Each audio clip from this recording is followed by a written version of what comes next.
Hello,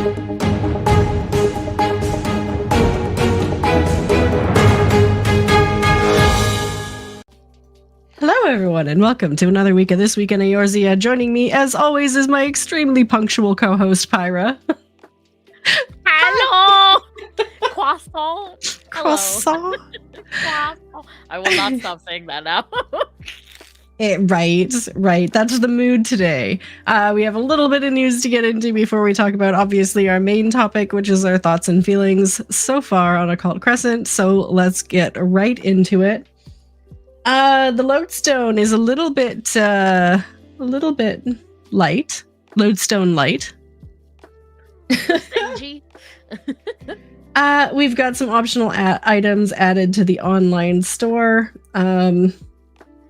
I mean, this happens every time they release an event. It looks like some... I can pull it up while you share. It looks like some old Make It Rain items and... his royal headness on parade mount, which it's one of the enemies from Dawn Trail. I'm trying to remember what dungeon it is. It is the very like dark carnival dungeony character in Oh. Yeah, this thing is ugly. Like, it's ugly in a cute way though. Not gonna lie. It's like it's so ugly I want to adopt it. Like it's so cute. It very much is like the character model of like the onion knights, the vegetable knights, but just with this skin on it. It feels like. Okay, yeah, it has like a Gur from Invader Zim feel to it almost. Yeah, that's probably my 2000s goth kid era, right? Is what's like make me be like. Ah, that's adorable.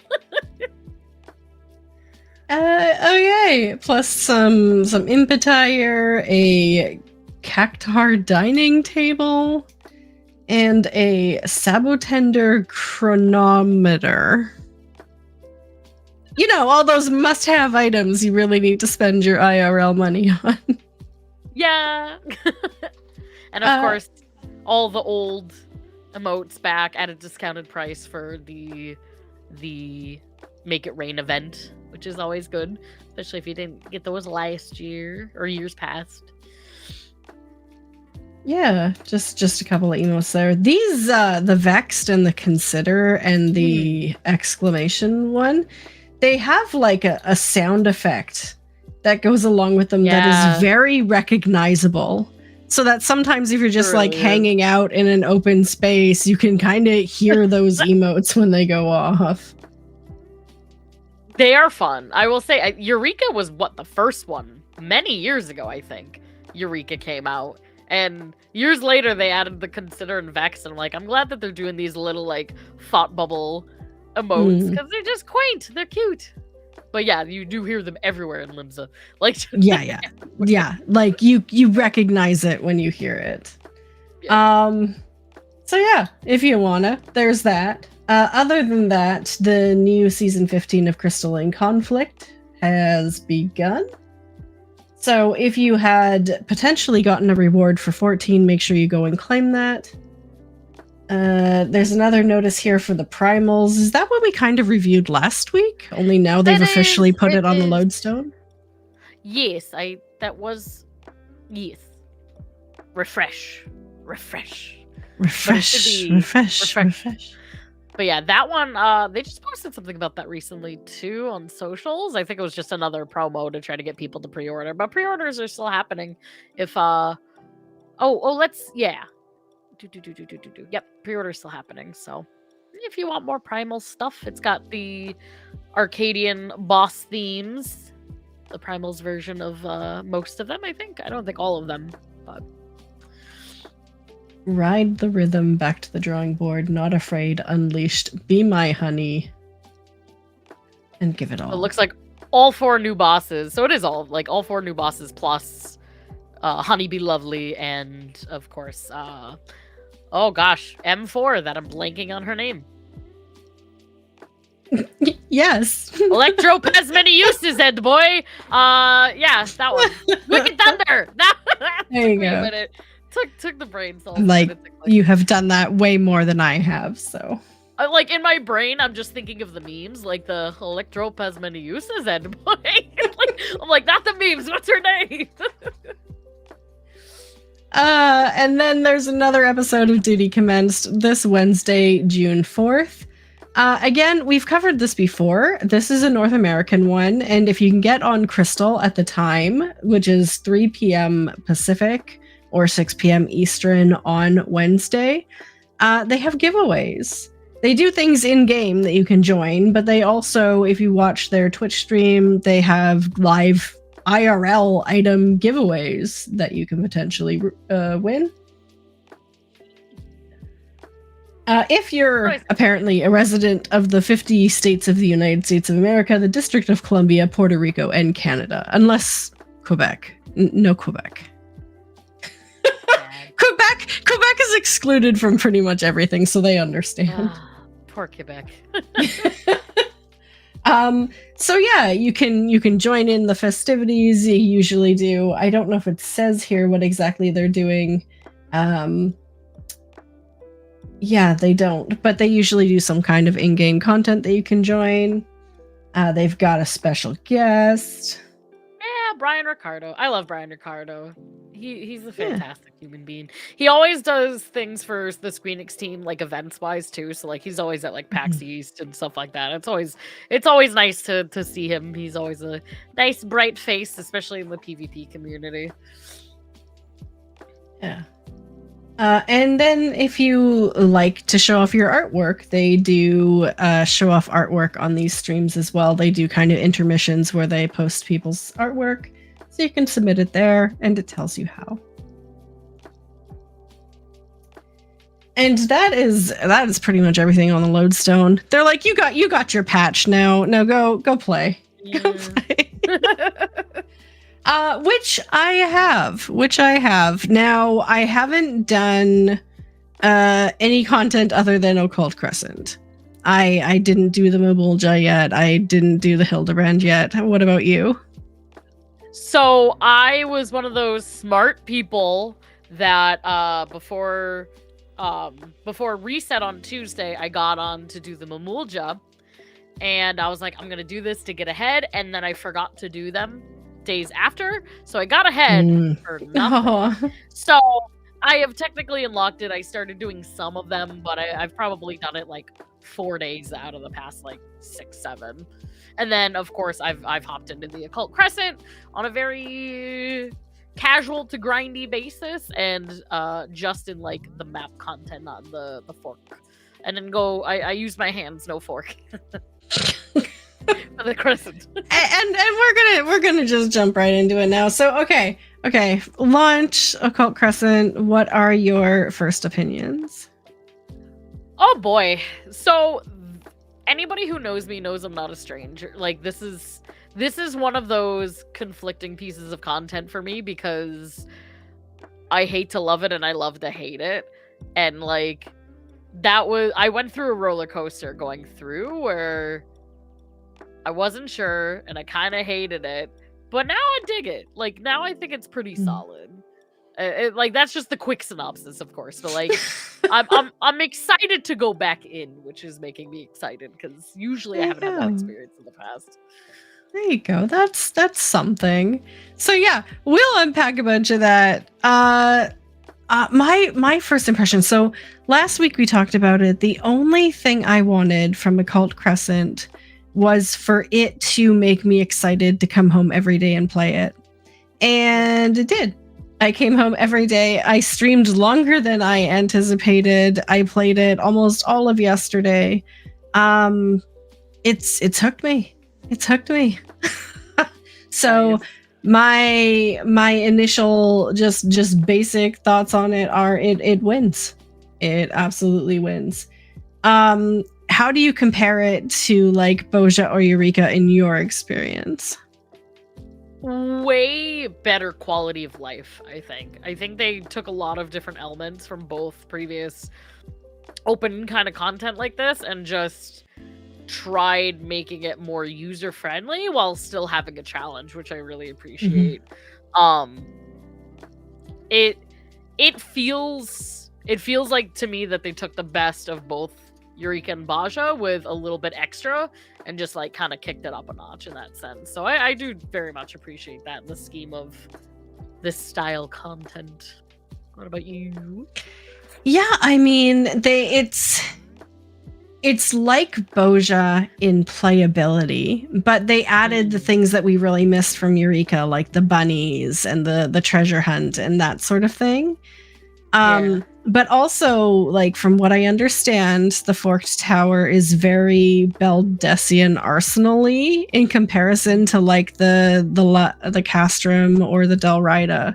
So you're right. It's kind of like this love child between the two that is very clearly related to both, but like better for it, you know? And the feel of it, like Boja, I really enjoyed Boja, but I was never a fan of the like war aesthetic. And I mean, especially like it seemed particularly dark even back when it came out in 2020 when we were all a little like, can we have happy bunnies, please? And so yeah, I mean, having the lighter tone is just very much appreciated. I think they did a really good job of blending the two, and there is a third genetic component to this, which is the Final Fantasy V genetic component with the phantom jobs and with the sound effects and the menu and everything like that, and the music in the village, and that is incredibly nostalgic too. Like incredibly nostalgic. So hi. Yeah, I've definitely heard that from folks. Like I didn't play any previous Final, like I haven't played any previous Final Fantasies, but even just being in voice with my friends, because I've done this content all with people, and just people being excited for all of the phantom jobs, and just like so many references from what I've heard that it's like kicked in the nostalgia factor on top of just like people liking the content in general too, which has been really fun to experience, even if it's like secondhand nostalgia. Right. Just see, yeah, okay, I can picture that, like seeing people really enjoy it. How much time have you put in / how far are you? Ooh, so I am max level. I'm level 20.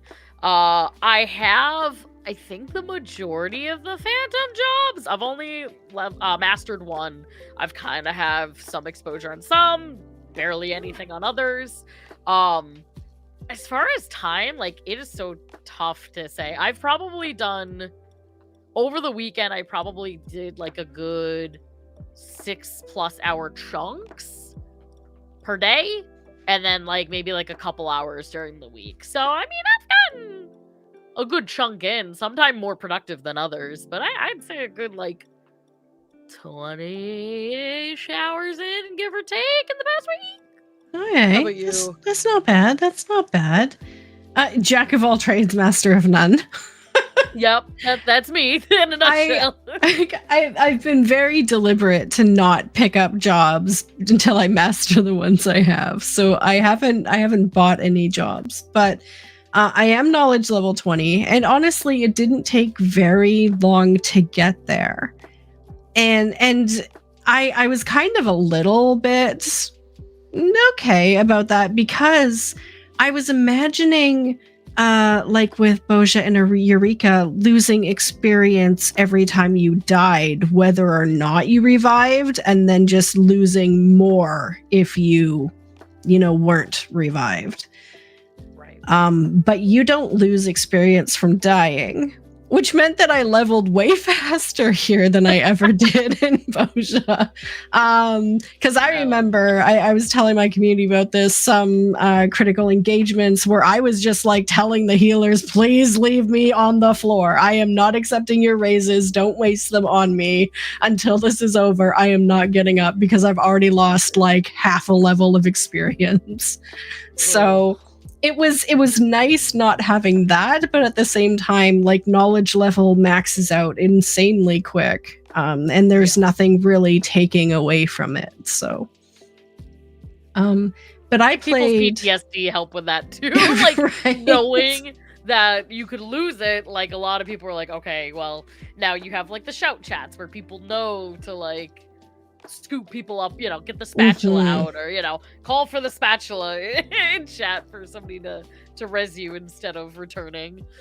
Right. So obviously, like as a veteran, I didn't try to return, so I don't know how big that hurts. But obviously, it needs to be big enough that, like you said, people who are newer to the content understand very quickly that they need to rely a bit on the community to help them out. I played at least 2 to 3 hours a night throughout the week, and then like I don't know, another 3 or 4 hours on Saturday streaming, and then like I played all day yesterday at home. So I'm probably I don't want to put a number to it. I'm probably a part-time job's worth of hours into it. I've mastered 2 jobs and I'm working on my 3rd. What jobs have you done, and which ones are you liking the best so far? So I just want to say that I started really getting into Phantom jobs like end of day Saturday, like yesterday. And Bard I've mastered. Bard's the only one that I've mastered. After that, I've done Monk, some on Monk, and some on, oh gosh, what's it called? Darn, I hate that, like, now that I'm on the spot, my brain's like, what are the jobs even called? What does it do?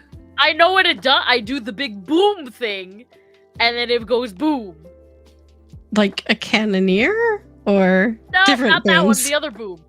It's like what Astra wants to be. But oh, like Oracle? Like with Starfall? Oracle, thank you. Okay. Yeah. Starfall! We were just shouting Starfall the other day every time, and roll the dice and hope you don't die when you press it. Right. Oracle, I've been doing a lot of Oracle, and that's kind of it for jobs that I've really touched. And then some of the other jobs I've like pulled it out for a moment, done it for like a CE, and then rotate to a different one because I'm kind of like, this is boring, I'm moving on to the next thing. So, a little scatterbrained. Okay. My community was very adamant that you have to like master the jobs because that's how you get more powerful. Is you just stick through it, you master it, you get the additional like mastery buff, and you get like 2.5% more powerful. So yeah. I was like, fair. Okay, Debbie, I gotta focus. I gotta get through these. So I like haven't even picked up ones until I'm done mastering the ones I have. So I've mastered Ranger, I've mastered Berserker, and I'm on Oracle. I've done a little bit of Monk too, so I'm a little bit of the way through Monk. As for which one kind of resonated best with me, I think it's Oracle so far. But yeah, I don't have a lot of experience with a lot of them. And I have been doing mostly Sage for like reses. So, I mean, obviously, Ranger and Berserker aren't great for Sage, but yeah. I honestly, the only reason I mastered Berserker was because I picked it up from one of the fights, and it only had 3 levels, and I'm like, hey, this will be super fast to master. They were beefy levels, just letting you know. But now it's mastered and it's fine, but it took a little while. Yeah, I agree with you. The Oracle's my favorite so far. Like, in all types of content, from just chains to CEs to fates, like that's been the funnest Phantom job for me. And I think some of it is the spiciness of like, make sure you're at max level before you hit Starfall, or you might just fall on the floor. Yeah, no, that one hurt the first time I used it, and it was like, ha, I see what you're doing here. Yeah. Yep. But I die a lot. So Zoam's just letting us know. Oops, my thing covers it. You apparently lose very little XP when you release. Ooh, good to know. Good to know. I mean, if you're ever in a pinch and maybe you're in a dying instance and maybe no one's answering your calls for res, kind of good to know. But yeah. So I die a lot. Me too. That's why I enjoy going in as healer, because sometimes if I don't completely die, I can top myself back up and not be a burden to other people. It's more about keeping myself alive. Truthfully, that is what that concept is what made me change what I do in that type of in the Croissant, because I love doing everything on Black Mage first. Black Mage is my baby, but I was getting so frustrated because Black Mages are squishy. Like historically, you're squishy. And I just started going on Warrior because everyone in my party was a tank, and I was like, I'm just gonna join the party. And I know Warrior is a healer for a tank, and yeah, my death rate has significantly decreased, and I can unga and I can bunga, and never punished. So that's been my there's two different strategies. So yeah, somebody says they play a tank and use that privilege, which I completely resonate with, and Toy Christopher is like, that's why you play a white mage, so I can heal myself. So it's either you want to survive it and no one notices you get hit, or you want to top yourself up and try to prevent yourself from dying. There are also achievements for raising other people in that zone.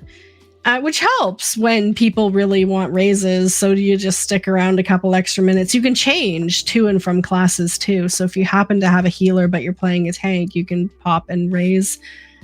Or I think we might have, someone might have, Ren said this, chemist. The chemist job has a raise ability that can go off like every 5 seconds or something, as long as they have the item needed. So I got in a party with a couple of chemists once, and they were just throwing out raises like Tic Tacs, like just a raise for you and you and you while they were tanking. It was just absolutely crazy. The chemist is crazy if you're rich. Yeah, exactly. You have to be able to afford their chemist currency, the potions that they use, but an amazing job. No item needed for the raises? We'll look into that. Because I mean that is just super handy to have in your party. Yeah. What are your current goals right now? Ooh, that's a great question. I would like to get into the Fork Tower next, especially because I haven't touched it at all. Besides that, like, my active goal has been the Atmas. I'm really trying to get as many of the, what are they called, the Demi Atmas now, for the relic weapon. That's been the primary driver for like all of the content that I've jumped into, is really just trying to get the relic underway. I considered doing the Dawn Trail Fates instead, especially because there's a lot more benefit outside of this content to do that route to get the Atmas. However, while I'm still having like people to kind of go in with, and like this content is still fresh and I still have things to accomplish in here, I've just been trying to get my Atmas in the Croissant. Wow. The relic is we'll talk about the relic. Yeah, okay. Zoam is correct. No item needed for the raises. That is absolutely crazy. That is absolutely crazy. The Atmas. So I have played a part-time job's worth of it this week, and I have what I need for Atmas minus a single color. Like, not even a couple of a different colors, but I have not seen, like, the green drop at all. Me too. So I have an issue with green specifically as well. Yeah, green specifically. Like, I have 8 of purple and stuff like that, but 0 green. So I'm at the point now where I'm considering going out of the zone to look at fates. But every person I've talked to who have done that has reported back that the fate percentage is quite low. Granted, you can get lucky, but some people have done like 50 plus fates and not seen it drop. So that's not it's not an easy out. Is what I'm going to say. It's a way to guarantee you get a specific color over other colors, but it's not an easy way out. And if you're looking at grinding the relic exclusively through fates, you're gonna be grinding. That one's a tough one too, because my only like thought, or not my only one, but one of my thoughts towards doing like the fates that are not part of Occult Crescent is, if you don't like this content, like in general, or if you are done with, maybe somehow you've completed everything that you wanted to in this content, the 2 things that fates have, unless the system's broken, and I'm not sure of it, you can level jobs in fates in the regular world, and you can work on things like the bicolor gem mount, which is the flying scroll mount that you need like a million kajillion bicolor gemstones for. So if that's your like, oh, I'd rather do that than this, it's still potentially a fruitful option, I would say. It's just you have to potentially suffer with a lower rate. But I did hear somebody in my community was able to get all their gemstones in like 6 hours of fate grinding, which I don't think is that bad compared to... Okay, yeah, they should buy a lottery ticket, because maybe that's extra that lucky. Seems like the exception, not the rule. Yeah. Right. Yeah. So I mean, it's not impossible. It's just, how much does RNGesus like you today? Well, exactly, right.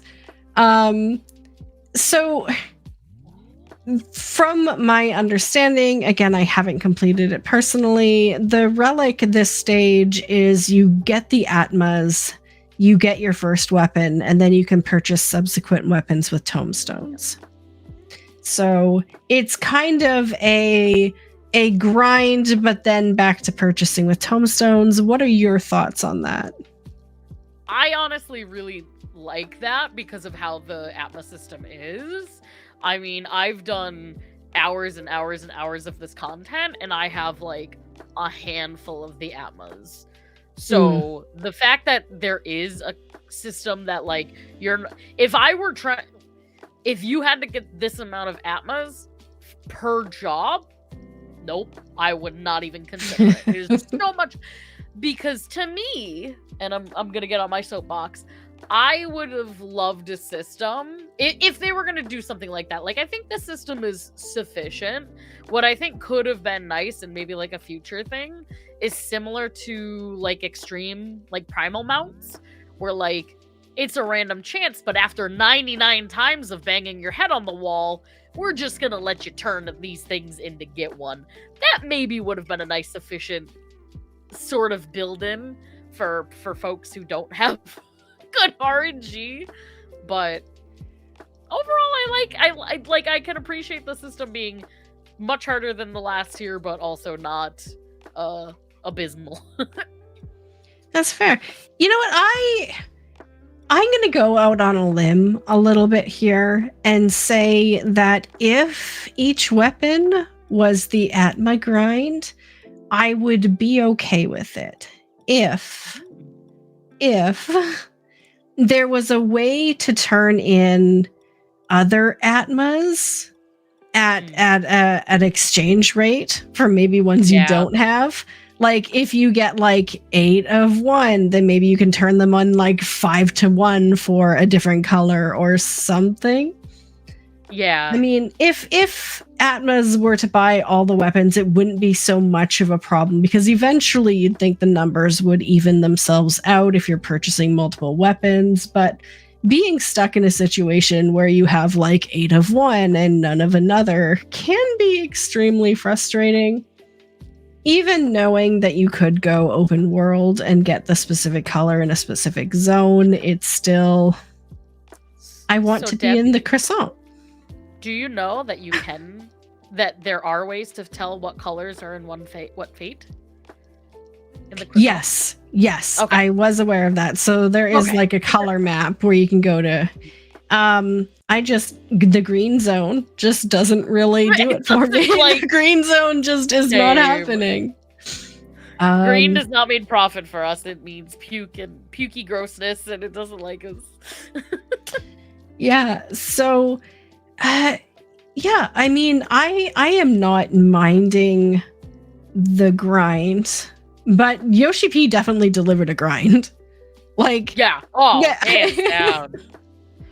People can say like, oh well, it's a shame that the rest are bought with tomestones, but you know what? It's keeping us busy. It's keeping us busy right now, and this is just the first stage. Relic weapons are always multi-stage, so who knows what's gonna happen next?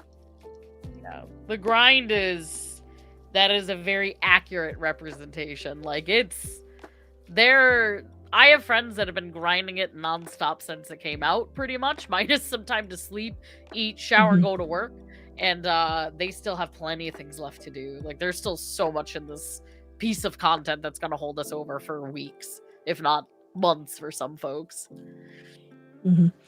Now, I know you guys are talking in chat about adjustments. Adjustments are always made to relic weapons and exploratory zones closer to the end of the expansion.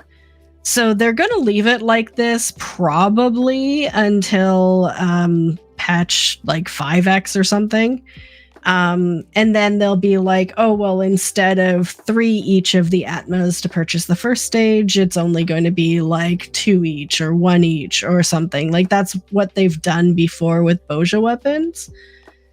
By reducing the number of items you need in a stage. So if you want to wait and save yourself some time and hassle, you can definitely do that. But the majority of people are gonna stick it out for now. Or increase. Have they ever increased the drop rate? I don't think so. I mean, they could. They could. I don't think they ever have. I'm trying to remember like other fate dropping events like yokai or stuff if they ever did increase the drop rates. Yeah, it's hard to remember. It's hard to remember. I feel like changes like that too, they don't do lightly because it's a twofold thing. Like, A, it's going to disrupt the system. And no matter what happens, I think that there's going to be a subsect of people that are going to be mad about it. Either people that are going to be mad that it's too easy if they do it, or there's going to be people that's mad that it's too hard, or you're going to have the people that are mad because they did the hard version and now it's nerfed, or something. So I feel like... Did they increase the drop rate of the old Atmas? But yeah, but I'm like, how far after that patch did that happen? Yeah, I would wonder always when. Oh god, because I mean, I feel like that was a million years ago at this point. If they were trying to entice people back to that content well after that expansion, I could see them doing it, but I don't know. I don't know the time frame on that. I did a Atma relic weapon, and I still kind of wish I had that time back. Yeah, listen, nothing can be worse with relics for a Realm Reborn. The Atmas to me weren't even the thing. It was the books. OG book. I'm not talking about y'all who've done the books in the past few years after the system was nerfed. I'm talking about my book from a Realm Reborn for Black Mage that's still in my inventory because I refused to finish it because I was done. I was so done with that content. I still have my Dragoon one in my inventory. You do? Yeah, my Black Mage is just sitting there. I'm like, nah. Yeah. I refuse, Yoshi. I will never go back. Yeah. So, the glory days have returned. Could be worse. Exactly. You know, it's not impossible that they increase the drop rate. I would be very disappointed if they did that before the end of the expansion. Especially with everyone who clamored on and on last expansion about there not being a grind, I would be very upset to see them fold that easily and being like, oh, ho, just kidding. No, we'll make this grind easier because you guys are complaining about that. No. I'm still gonna beg Yoshi P, just give us next time. Doesn't even have to be on this time. Just like give us a failsafe. Like I have somebody in my group, one of my friends, Alana, is the luckiest person in existence. Literally anything to win, FanFest, lottery, life lottery, he's won it. That is just who he is. And seeing somebody that like that, just like, oh, another, we call them like Jolly Ranchers or Candy, like, oh, another one, and you're just sitting here like, I got nothing. This, it kind of gets a little like, not demoralizing, that's not the word, but like demotivating. So it's like, I almost wish there was a failsafe, even if it was something ridiculous, like do 99 fates in that area and we will give you a single Jolly Rancher, like something, or 50 fates, we'll give you a single one. I would just be like, okay, thanks, I've done my punishment. Thank you for me having sucky RNG. I will take my token, Demi-Atma. Thank you. Good day, sir. Participation trophy and leave. Oh man. Yeah, I think I posted about that on my socials the other day too. About how the people who were complaining in one direction are now complaining in a completely different direction. And so no wonder they don't really listen to us anymore, because we don't even know what we want. We don't even know what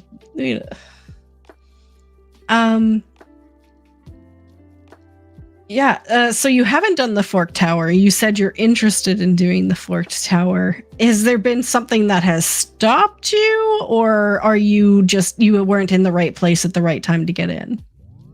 I would say for me, because I am such a social, like this type of content for me is something that social gameplay fuels my experience for this type of content. I'm the smallest amount of people I've gone in has been my husband and myself for 15 minutes. Outside of that, I've had like 3 to 12 people in voice chat like doing this content. So like I'm a very social player in general, but also with this content especially. And so it just hasn't been the main priority motivation of my group, which has kind of been why I haven't done that content yet. I think a lot of people kind of wanted to get the Atmo out of the way, and so that's been like the main focus so far, at least. How about yourself? I don't have a static group. I've been listening to Shout Chat and hearing the success rates of previous non-static groups, and they've been pretty low, at least on my server, at least on Dynamis. It's been a little low. So I'm thinking I might want to wait a little bit until people get a little bit more familiar with the content. Until I've had a chance to maybe review the content, or either get into a formed group with a bunch of people, or get into a Discord, because I know Discords are starting to form to clear it. So I think I need a little more help. I know if I go in just right now in like a spur of the moment, like, hey, it's red weather, let's go sort of thing, I'm going to get destroyed. And it's going to be very traumatic. So that's kind of how I feel about it. I just feel like maybe I want to be a little bit more prepared. I don't know. I don't know. I haven't seen the inside, but I've heard horror stories of groups like not even clearing the first boss. So now, are you the type of person that likes to study up before this type of content, or going completely blind? I like to study. You do? Nothing wrong with that. Yeah. No, I really loved Delubrum Reginae, and I was hoping that this would kind of be at that level. But no, it definitely sounds a little bit above that. It sounds more of a Baldessian Arsenal, and I definitely did all of my homework before that. Like, I joined the Discord, I got in the voice chat, like I did everything I could to help myself succeed in that, and I'm kind of getting that feeling here. Gotcha. No, it seems intimidating. Now, I mean, you do hard content, so I'm imagining you probably don't. Come on, yeah, you're probably not that intimidated by it. It's just like you said, your focus is somewhere else. The intimidation's there. I just mask it by, ta-da! No, I am definitely intimidated by it. For me, though, too, I am very much also on a soapbox of anytime I try content, I want to be as blind as possible. There's nothing more in this game that I love than doing something for the first time, especially if others with me, or especially if no one knows what they're doing. That's why, like, alliance raids and normal raids, day one is the best thing in this game. Is because everyone is fresh. No one can act like they know everything, because they don't. It's just, let's fail a bunch of times, laugh at ourselves, and have fun. And like, so that's why this is a good example of content I refuse to study for my first time in, even though I will be sad if I fail. However, I just want to try something new for the first time and experience the chaos. I can't move it. See, so it's like, I hear there are mechanics that if you mess up, you will wipe the raid, and there are limited raises. Like, that's like, nope, Debbie's out. Like, Debbie does not want any part of that. Valid. That was my Baldessian Arsenal experience, was like, I don't press any button anywhere until I am told to expressly. Like, I do not step on a square that no one else has stepped on. I do not go off the path. I do not click on doors. I just do exactly what I'm told when I'm told to do it. And I got through, but I have the feeling this is going to be the same. Like, Debbie is just a human weight doll that you get through the dungeon and then we never speak of it again. Oh my god. I love how we both approach it differently. You're just like, okay, we're gonna have our order, we're gonna have our structure, I'm gonna color within the lines, and I'm just like, no, stop, only go. Just run into it. Run as fast as you can. Oh my god. Well, we'll see who gets through it first. Probably you. Oh man. Okay, so yeah, what are your thoughts? Kind of now that we chatted, anything we didn't talk about that you kind of was like, oh yeah, I wanted to mention that. I honestly think it is much funner than I thought it was gonna be. Like, even like the chain bonuses, for me, it's a game changer with a group. Regardless if it's like your group or just like grouping up with randoms, trying to do like the chain fate, like, or not chain fate, but like the chains, mobs and stuff like that. It's like, even like content like that has been way different than I was expecting it, and it's been kind of a lot of fun. I will say, I turned a new leaf, or whatever the saying is. Like, I went in not loving the idea of this content, and then I got really salty at it, and then I got okay with it, and I got mad at it again, and now I'm okay with it. So like I think I've come full roller coaster circle. Oh, all right. Hey, what are the things though that got you salty? Like what happened and you were like, this is not fun anymore? So for me, dying is a part of figuring stuff out, but like with certain mechanics, like I was like, this is challenging, and I consider myself at least a semi-competent player. The classes feeling like very like almost a lot of systemic things just like not really being clear. Like I didn't understand what, like people were like, oh yeah, obviously you do this, and I'm like, no, it's not obvious because it's not written anywhere. What do you mean it's obvious? It's obvious because you looked it up on Wiki? That doesn't mean it's obvious. That means it's...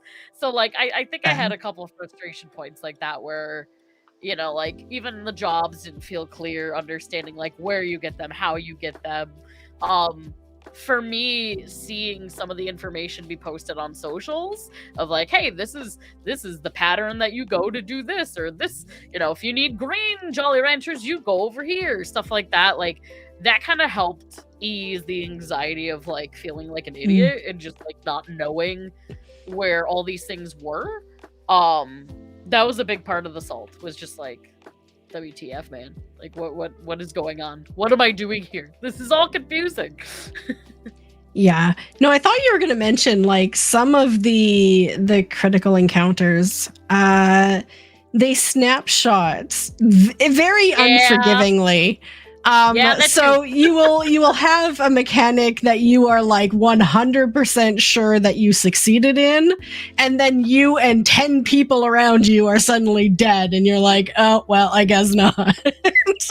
Yeah, that was me too. Like that's where I kind of rage quit going on Black Mage, and I was just like, you know what? I'm gonna Unga Bunga on Warrior because I can heal myself, and living and trying to collect Vuln stacks and then sometimes dying from not respecting mechanics was funner than just like, oop, accidental death because you sneezed in the wrong direction.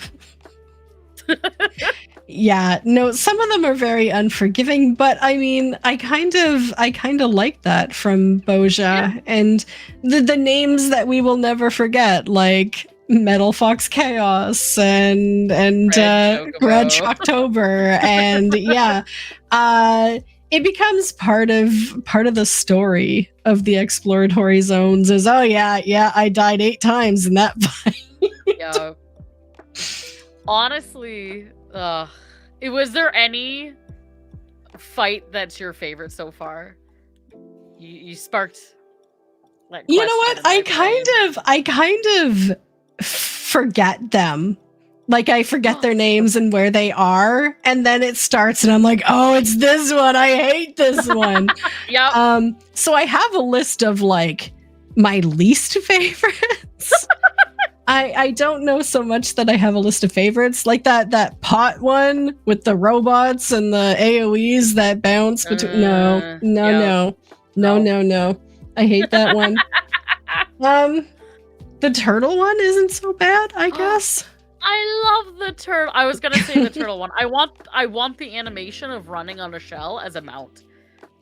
Yeah. It's kind of a fun mechanic, and there's nothing there that is really like, oh my god, I don't know what's going on.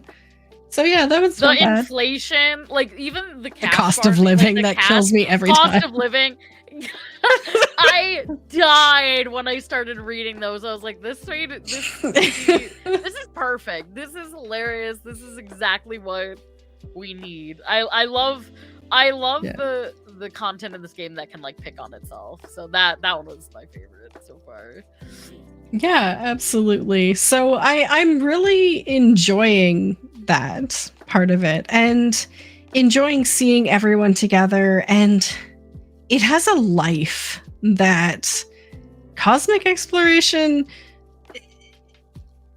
didn't have, in that it was a bit more limiting, I think, to the player base, because not everyone was about the, crafting and gathering grind. But this, you can pop in if you just want to say hi to some bunnies, or you can pop in if you just want to run around and look for treasure chests. You can pop in to do the fates, or to do the CEs, or to just get some really nice looking glam, which we haven't touched on yet, by the way. But the armor sets look amazing.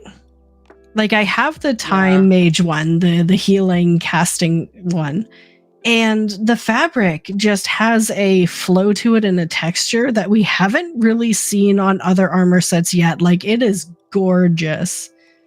I dyed it last night and it looks amazing. I love it. Oh, I forget which one I have. It's one that you can get with gold, I think. I forget the name, but it has like the sheer fabric, which is the only sheer fabric that I think we've seen outside of Dancer so far.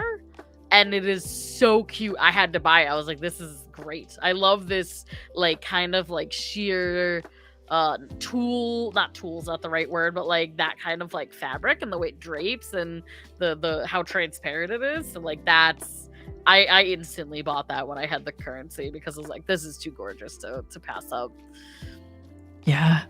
No, and apparently, you can buy it on the marketplace. There are a few items there that you can.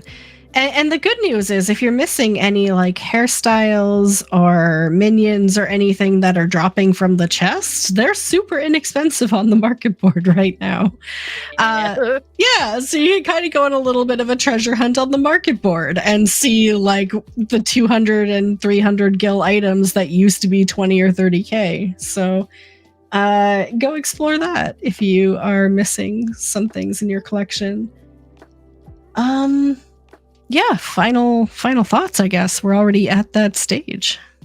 Oh, I'm excited to see the rest of this content, honestly, and I didn't think I would say that.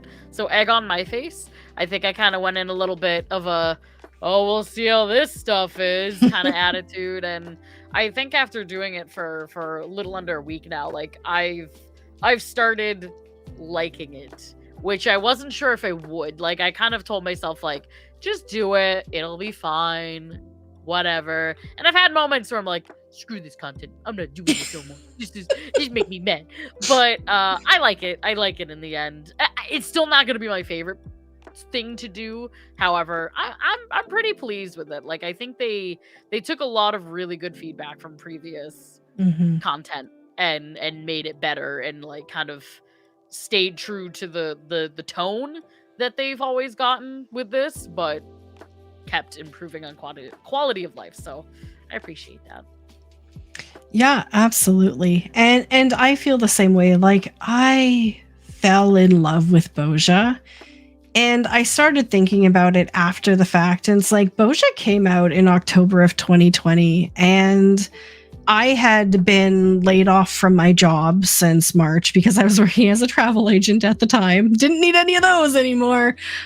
So I was at home pretty much full time, just sitting there, and Bozja was kind of my escape. Like, I played the heck out of it and really immersed myself in it and fell in love with that sort of content. So my expectations of Occult Crescent were really high because I remember that feeling and I wanted to have that feeling again.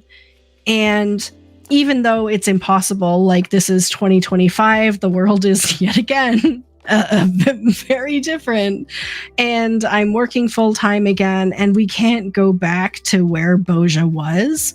But I think they did a really good job of capturing its heart and giving us a comparable experience in a completely incomparable world, which I admire the heck out of them for. You can tell from everything from the armor to the setting, the critical engagements. They put a lot of time and effort into this, and I think it was worth the wait. So here's to hoping that the complainers don't complain too much, because we want to see this again. Maybe not next expansion, but in a couple expansions, like even every couple. Like, we don't need this every time, but every couple, it'd be nice to see. Absolutely. Okay. Well, what are you up to this week? So this week we'll be definitely back in the Croissant a bit more, and outside of that, my raid nights are gonna stay the same.